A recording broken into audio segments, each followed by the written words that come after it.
달라진 모습에 같이 일하는 간호사들이 난리가 났어요. 대체 무슨 일이 있었냐고요? 저를 붙잡고 꼬치꼬치 캐묻는데 차마 그 집에 들어갔다는 소리는 할 수 없어서 아무 일 없었다고 할 뿐이었어요. 무슨 심경의 변화인지는 모르겠지만 제발 병원에서 저를 이상하게 대하지 말아줬으면 싶은 마음만 간절했어요. 하지만 그런 제 바람에도 불구하고 원장님의 행동은 날이 갈수록 더 유별나졌고 결국엔 저에게 데이트 신청을 하는 날이 와버렸어요. 정 간호사, 내가 오늘 생일인데 같이 저녁 먹을 사람이 없어서 말이야. 나랑 같이 저녁 먹을래요? 저랑요? 네, 우리 둘이요. 너무 부담스러웠어요. 그래서 식사를 하면서 단호하게 내 입장을 얘기해야겠다 싶었죠. 퇴근을 하고 둘이서 레스토랑에 갔어요. 시내에 하나밖에 없는 고급 레스토랑이었고 그곳엔 특별한 날을 기념하려고 온 연인들이 잔뜩 있었어요. 그 속에 자리한 저는 부담스러워 식사하는 내내 음식이 코로 들어가는지 입으로 들어가는지도 모르고 포크질만 열심히 하고 있었어요. 정 간호사는 왜 결혼 안 해요? 그냥 인연을 못 만나서 그렇죠 뭐. 내가 인연이라는 생각은 안 해봤어요? 네? 밥 먹다가 너무 놀라서 포크를 떨어뜨려 버렸어요. 원장님이 내 인연이라니 세상에 상상도 못했던 발언이었어요. 나 정 간호사 좋아해요. 지난번 내가 아팠을 때 그때 완전히 반해버렸어요. 그래서 나는 우리 둘이 특별한 사이가 되길 원해요. 원장님, 그건 좀...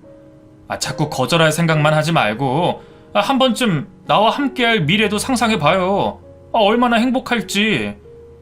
상상해본 적도 없는 미래를 자꾸 생각해보라면서 절절히 저에게 구애하기 시작했어요. 너무나 당황한 저는 거절하며 급하게 그 자리를 나와버렸어요. 집으로 돌아오면서 다음날 출근은 어찌 해야 할지, 병원을 옮겨야 하나 별의별 생각이 다 들었어요. 무엇보다 남자에게 그런 고백을 받아본 적이 없던 터라 제 심장은 미친 듯이 뛰고 있었어요. 그날 이후 원장님은 더욱 저돌적으로 저에게 구애하기 시작했어요. 병원에서 일할 때 은근히 저를 챙겨줬고 제가 퇴근할 때 같이 병원을 나서면서 집까지 태워주기도 했고요. 처음에는 많이 부담스러웠지만 날이 갈수록 점점 익숙해져 갔어요. 사람이 길들여진다는 게 얼마나 무서운 건지, 어쩌다 퇴근길에 따라오지 않으면 오히려 제가 궁금해서 두리번거리게 됐으니까요. 병원 내 간호사들 사이에서는 소문이 파다하게 나버렸어요. 저와 원장님이 그렇고 그런 사이라고요. 정작 저는 사귀자는 말을 하지도 않았는데 말이에요. 사람들이 수군거리더니 이미 결혼하기로 한 사이라는 말까지 나오고 있더라고요. 상황이 이쯤 되자 원장님은 저에게 본격적으로 사귀어보자고 했습니다. 몇 주 전까지만 해도 연애는 전혀 생각도 하지 않고 있던 저는 어느새 원장님께 마음을 줘버렸고 결국 저희는 연인이 됐어요. 그리고 얼마 안 가 저는 프로포즈를 받게 됩니다. 결혼이라니. 언젠가는 나도 결혼을 하겠지 생각은 하고 있었어요. 하지만 구체적이지 않았고 뭔가 막연하기만 했던 그 결혼을 제가 하게 됐으니 그때는 기분이 막 하늘 위로 둥둥 떠다니는 구름 같았어요. 그 사람은 병원에서 프로포즈를 했는데 간호사들을 다 들러리 서게 하고는 저에게 프로포즈를 했죠. 같이 일하는 간호사들이 박수를 쳐주며 저희의 결혼을 축하해 주는데 민망해서 어디 숨고 싶기도 하고 프로포즈 받은 게 기쁘기도 하고 그랬어요. 어쨌거나 저는 간호조무사에서 의사 와이프로 신분 상승을 하게 됐죠. 그 사람을 저희 집에 인사시키러 갔을 때 부모님은 사윗감이 생겨서 기쁘기도 하고 뭔가 불편해 하시기도 했어요. 아마 집안이 너무 차이가 나서 그런 것 같았고요. 역시나 식사를 마치고 다과를 하는 자리에서 아버지가 말씀을 꺼내셨어요. 내가 의사 사위를 보게 될 줄은 꿈에도 몰랐네. 우리 혜원이가 옛날부터 복덩이인 줄은 알았지만 허참. 저도 혜원 씨와 이렇게 깊은 사이가 될 줄은 꿈에도 몰랐습니다. 아버님, 제가 혜원 씨한테 잘하겠습니다. 믿어주십시오. 참, 나도 자네가 참 마음에 든다만. 자네 부모님이 우리 집안을 마음에 들어 하실지 그게 마음에 걸리네. 자고로 결혼은 어울리는 집안끼리 해야 분란이 없는 걸세. 그런 건 걱정 마십시오. 제가 알아서 하겠습니다. 그 혜원 씨가 속상할 일 없도록 제가 중간에서 역할 잘하겠습니다. 아버님, 저 믿어주십시오. 그 사람은 호기롭게 믿어달라고 큰 소리 쳤고 그 기백에 저희 부모님은 결혼을 허락하셨어요. 자신 있다고 큰 소리를 치니 허락을 하시긴 했지만 그래도 표정이 밝진 않으셨어요. 그도 그럴 것이 그 사람의 부모님에 대해 소문을 들은 게 있으셨거든요. 그 사람이 병원을 개원하러 이 동네에 왔을 때 같이 귀촌하러 오신 두 분은 재력이 있는 사람들이라 금세 동네에서 이름을 날렸고 성질도 대단하다는 말도 나돌았어요. 웬만해서는 지는 법이 없다고 고집도 대단해서 어지간한 아저씨들은 건들지도 않는다고 소문난 분들이었죠. 그러니 저희 부모님이 사서 고생을 하지 않을 수가 없는 거였어요. 부모님의 근심이 뭔지 저도 눈치를 챘기에 처음으로 인사를 갈 때 참 긴장을 많이 했어요. 그런데 생각보다 저를 편하게 대해주셨고 저에게 쓴소리도 하지 않으셨어요.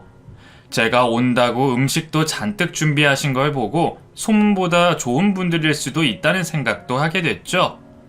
그렇게 양가에 인사를 드리고 상견례를 하는 날이 됐어요. 상견례 자리에 입을 옷을 준비한다고 일주일 전부터 엄마는 아주 부산스러우셨어요. 이럴 줄 알았으면 평소에도 옷차림에 신경 쓰는 건데 맨날 편하게만 있다가 이렇게 갖춰 입으니까 너무 어색하다. 아니야 엄마, 너무 예뻐. 정말이니? 우리 혜원이 기 세워주려면 오늘 잘하고 와야 할 텐데. 그런 생각 마시고 편하게 식사하고 온다 생각하세요. 네? 그래, 우리 혜원이가 어때서? 어디 내놔도 1등 신부감이지. 우리 혜원이만한 인물은 내 본 적이 없다. 혜원이가 문제가 아니라 우리가 문제라고요.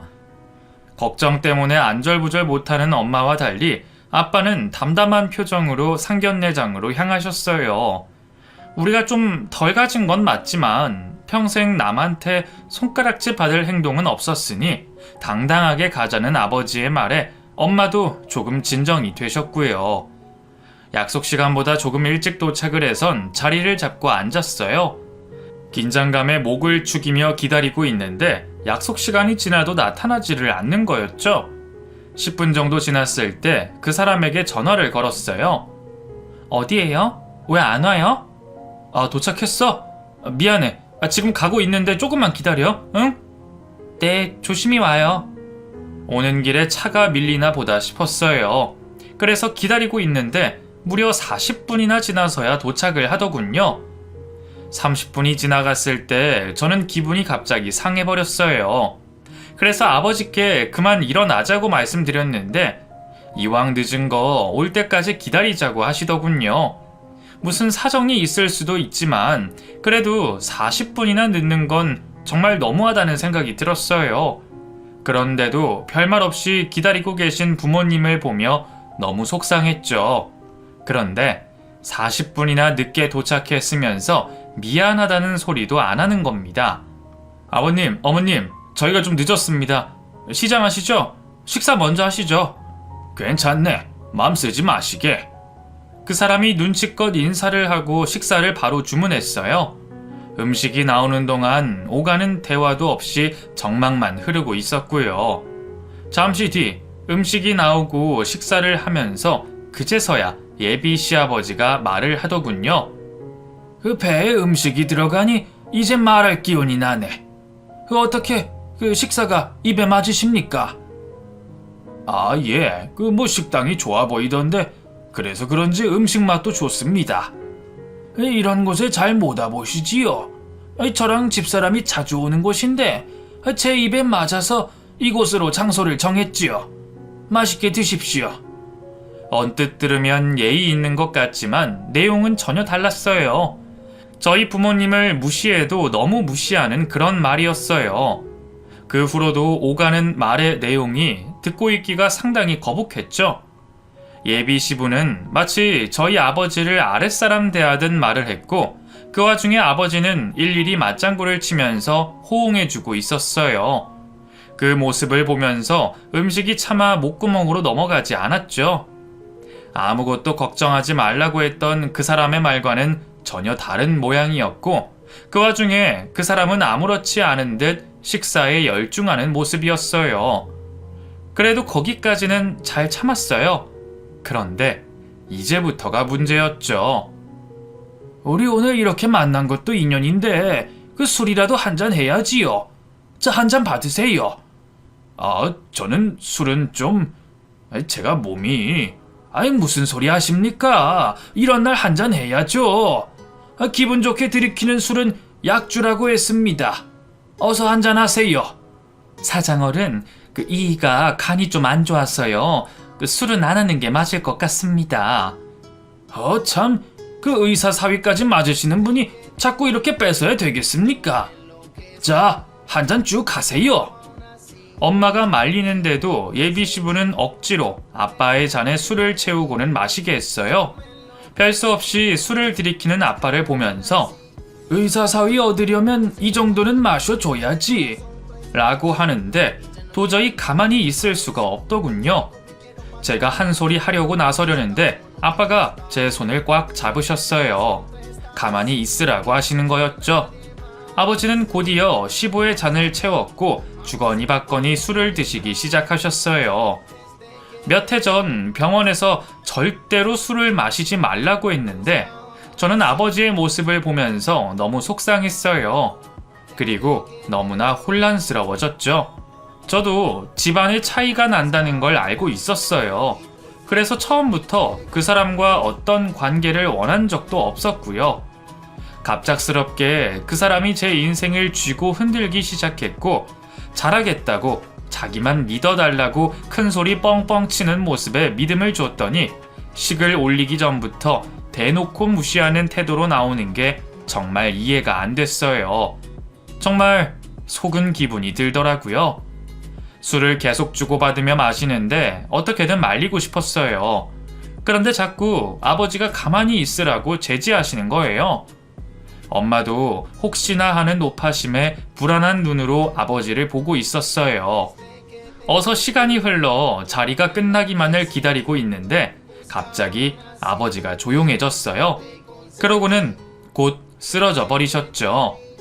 아빠 정신 차려 보세요. 여보, 어서 구급차 좀 불러주세요. 상견례 자리는 순식간에 아수라장이 됐고 저와 엄마는 아버지를 챙기느라 정신이 없었어요. 그 사람도 예비 시부도 놀란 표정으로 저희를 바라보고 있었고요. 얼마 뒤 구급차가 도착했고 아버지는 들것에 실려 구급차로 이동했어요. 아버지를 데려가는 소방관의 뒤를 따르며 저는 눈물이 쉴 새 없이 흘렀어요. 무슨 일이 있어도 술을 못 드시게 했어야 했는데, 아니 차라리 이 상견례가 애초에 없었다면 이 모든 상황이 전부 제 탓인 것만 같았어요. 나 때문에 부모님이 무시받으면서도 참고 자리를 지켰고 아버지가 술도 억지로 드시게 됐으니 이 상황도 저 때문에 일어난 일이라는 생각만 들었어요. 곧이어 엄마가 구급차에 같이 타고 이동을 하시고 저도 그 사람과 같이 차로 이동하려고 하는데 예비 시아버지의 말이 귀에 꽂혔어요. 에이, 그 술맛 떨어지게 거기서 쓰러지긴 왜 쓰러져? 아유, 진짜 마음에 안 드네. 혼잣말처럼 하시는 듯 했지만 제 귀에 똑똑히 들렸고 저는 도저히 그냥 넘길 수가 없었어요. 차에 절반쯤 실었던 몸을 다시 빼내 예비 시아버지 앞에 섰어요. 고개를 빳빳이 하고 마주보며 섰더니 눈살을 찌푸리며 저를 보더군요. 아버님, 방금 뭐라고 하셨어요? 뭐라고 하다니? 너 어디서 배워먹은 버릇이냐? 저희 아버지가 쓰러지셔서 술맛 떨어진다고 하셨어요? 내가 언제 그랬다고? 저는 똑똑히 들었거든요. 그런데 그런 적 없다는 듯 발뺌을 하려고 하더라고요. 좀 전에 그렇게 말씀하셨잖아요. 우리 아빠 때문에 술맛 떨어진다고. 분명히 그렇게 말했는데 어디서 오리발이세요? 예, 너 말투가 그게 뭐니? 너 여기가 어디라고 고개를 빳빳하게 들고 얼른 죄송하다고 사과드려라. 예비 시모까지 나서서 저에게 뭐라고 했어요. 그 곁에서 선 그 사람은 안절부절 못한 표정으로 저를 보고 있었고요. 저는 그때 분명히 느꼈어요. 예비 시부와 시모가 저를 어떻게 생각하는지 말이에요. 그 두 사람의 눈빛은 분명히 저를 경멸하는 듯한 눈이었고, 우리 아버지가 쓰러지신 것 따위는 그 둘에게 전혀 문제가 되지 않는 것 같았어요. 다 늙어 빠진 자기 아들이랑 결혼 허락 받으러 갔을 때는 세상 좋은 사람인 듯 하더니 그 자리에서 본 두 사람의 얼굴은 표독스럽기 짝이 없었어요. 저는 속상했던 제 속 얘기를 했어요. 굳이 술을 먹이셔야 했냐? 우리 아버지 간경화가 와서 절대로 술을 먹으면 안 되는데 왜 그러셨냐 따져 물었죠. 그랬더니 갑자기 제 따귀를 때리는 겁니다.